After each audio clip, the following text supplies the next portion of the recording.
जय शिवराम मित्रांनो, मी आता आहे राजमाचीवरील श्रीवर्धन किल्ल्यावर.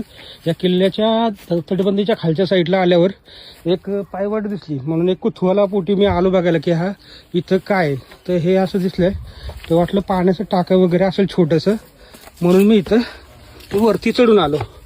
वरती आल्यावर बघितलं तर इथं खूप सुंदर असं पाण्याचं टाकं दिसलं, पण पूर्ण मोकळं होतं. वरून बघितलं छोटंसं वाटलं, म्हणून कुतूहलापोटी त्याच्या आतमध्ये उतरलो.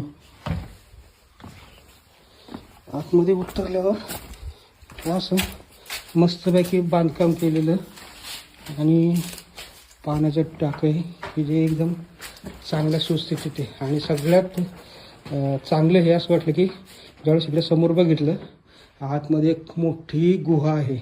म्हणजे ही बोगदा, पण शक्यतो हे किल्ल्यावर वरती निघायचं वाट असणार आहे. वरती चोरवाट आहे, पण मध्ये बरेच हे पण आहेत, वटवाघळं पण फिरताना तुम्हाला व्हिडिओमध्ये दिसतील. आणि मोबाईलच्या फ्लॅशमुळं त्रास होऊ शकतो किंवा ती चावू शकतं तुम्हाला, त्यामुळं पुढे जात नाही आहे. पुढच्या वेळेस आल्यावर प्रॉपर हे घेऊन इक्विपमेंट घेऊन ह्या गुहेचा आम्ही शोध घेणार की वर कुठपर्यंत गेलेले. त्याचबरोबर ह्या इथं बघितल्यावर प्रथमदर्शनी तुम्हाला हा दगड वाटेल, पण हा दगड नसून हे वाळलेले शेवळ आहे. बघा, ह्याला हात लावला ना ते हलतंय सगळं. एवढा इकडे पाऊस असतो. जय शिवराय.